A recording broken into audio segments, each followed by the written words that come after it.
साथियों नमस्कार, भारत चक्र न्यूज में आपका स्वागत है। मैं हूं आपके साथ राजेश शर्मा। तमिलनाडु की एक प्रमुख लॉजिस्टिक्स कंपनी विनट्रैक इंक ने रिश्वतखोरी और उत्पीड़न के आरोप लगाते हुए भारत में अपनी आयात निर्यात गतिविधियों को पूरी तरह से बंद करने की घोषणा कर दी है। कंपनी ने चेन्नई कस्टम्स अधिकारियों पर गंभीर आरोप लगाए हैं, लेकिन कस्टम्स विभाग ने इन दावों को झूठा बताते हुए सिरे से खारिज कर दिया है। यह विवाद सोशल मीडिया पर छिड़ गया है, जिसमें पूर्व इंफोसिस सीएफओ मोहनदास पाई जैसे प्रमुख हस्तियों ने भी वित्त मंत्री निर्मला सीतारमण पर भ्रष्टाचार रोकने में नाकामी का आरोप लगाया है।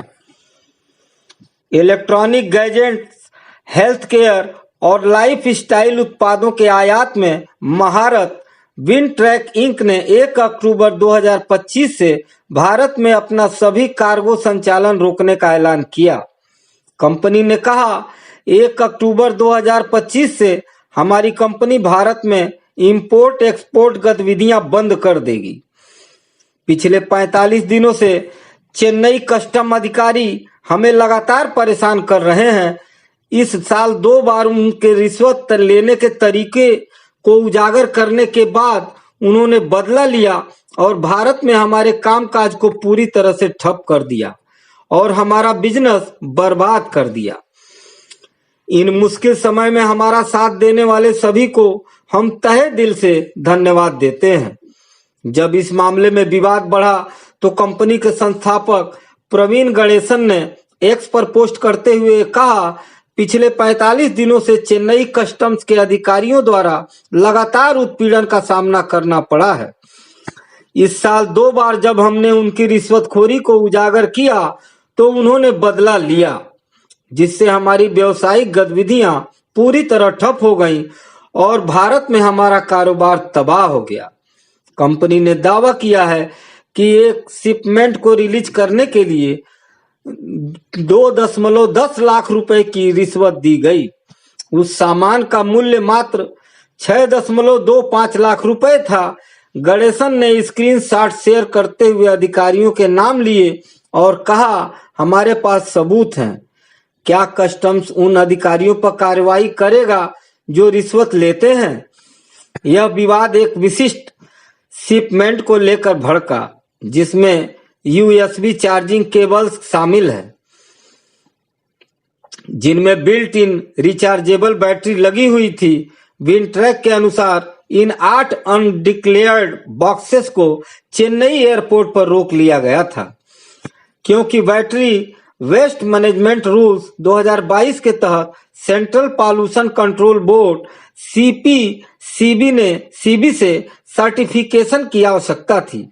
कंपनी का कहना है कि कस्टम अधिकारियों ने कानूनी छूट के दावों को गैर कानूनी बताकर शिपमेंट को जानबूझकर लटका दिया और रिश्वत की मांग की। गणेशन ने आगे आरोप लगाया कि उनकी पत्नी की कंपनी के माध्यम से दाखिल एक अन्य शिपमेंट में भी 1.6 लाख प्लस 50,000 रुपए की रैंसम मांगी गई। उन्होंने कस्टम्स की प्रक्रियाओं में लूप होल्स का हवाला देते हुए कहा कि अधिकारी इन्हें अपनी मर्जी से इस्तेमाल करते हैं। इधर चेन्नई कस्टम्स ने एक विस्तृत बयान जारी कर सभी आरोपों को सिरे से नकार दिया। विभाग ने कहा, ये दावे पूरी तरह झूठे, गढ़े हुए और अधिकारियों पर दबाव बनाने की सुनियोजित रणनीति है। इस आयात का एक स्थापित पैटर्न है कि जब भी अनुपालन उल्लंघन का सामना करना पड़ता है तो सोशल मीडिया पर भ्रष्टाचार के आरोप लगाता है, लेकिन जब विभाग तथ्यों के साथ खंडन करता है तो पोस्ट डिलीट कर देता है।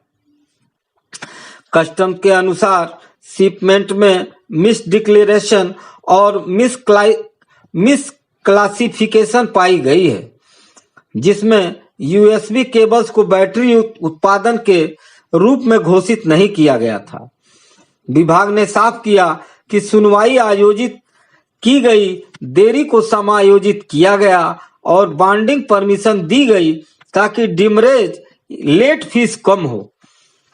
कस्टम्स ने आगे आरोप लगाया कि 30 सितंबर 2025 को एक आधिकारिक बैठक में प्रवीण गणेशन ने वरिष्ठ अधिकारियों को मीडिया एक्सपोजर और आत्महानि की धमकी दी, जिसे औपचारिक रूप से दर्ज किया गया है। विभाग ने विनट्रैक से जुड़े लोगों की एक अन्य कंपनी के शिपमेंट का भी जिक्र किया, जिसमें समान अनुपालन कमियां पाई गईं और कहा कि यह आयातक की चालाकी का प्रमाण है। चेन्नई कस्टम्स ने जोर देकर कहा, अपने वैधानिक कर्तव्यों का पालन करने से नहीं हटेंगे। हर कार्रवाई कानूनी और प्रक्रियागत रूप से सही थी। इस विवाद ने व्यापक बहस छेड़ दी है। पूर्व इंफोसिस वित्तीय प्रमुख मोहनदास पाई ने एक्स पर वित्त मंत्री निर्मला सीतारमण को टैग करते हुए लिखा है, मैडम सीतारमण, यह स्वीकार्य नहीं है। आप भ्रष्टाचार रोकने में विफल रही हैं। पाई ने इसे टैक्स टेररिज्म का करार दिया और कहा कि बंदरगाहों में प्रणालीगत भ्रष्टाचार छोटे व्यवसायों को नष्ट कर रहा है। कांग्रेस नेता शशि थरूर ने ट्वीट किया, यह सच में निराशाजनक है। सिस्टम में भी भ्रष्टाचार अभी भी आम बात है और ज्यादातर कंपनियां इसे बिजनेस करने की कीमत के तौर तरीके पर मान के चलती हैं। ऐसा होना जरूरी नहीं है। असल में अगर देश को तरक्की करनी है तो ऐसा नहीं होना चाहिए। विनट्रैक ने कहा कि वह सबूतों के साथ आगे की कानूनी कार्रवाई करेगा। कस्टम्स विभाग ने भी जांच की पेशकश की है। यह घटना भारत में व्यापार सुगमता और भ्रष्टाचार के खिलाफ लड़ाई पर सवाल खड़े कर रही है, खासकर जब सरकार ईज ऑफ डूइंग बिजनेस को बढ़ावा देने का दावा कर रही है। आज के लिए बस इतना ही। कल फिर मिलते हैं देश दुनिया की बड़ी खबरों के साथ। आप देखते रहिए भारत चक्र न्यूज। नमस्कार, जय हिंद।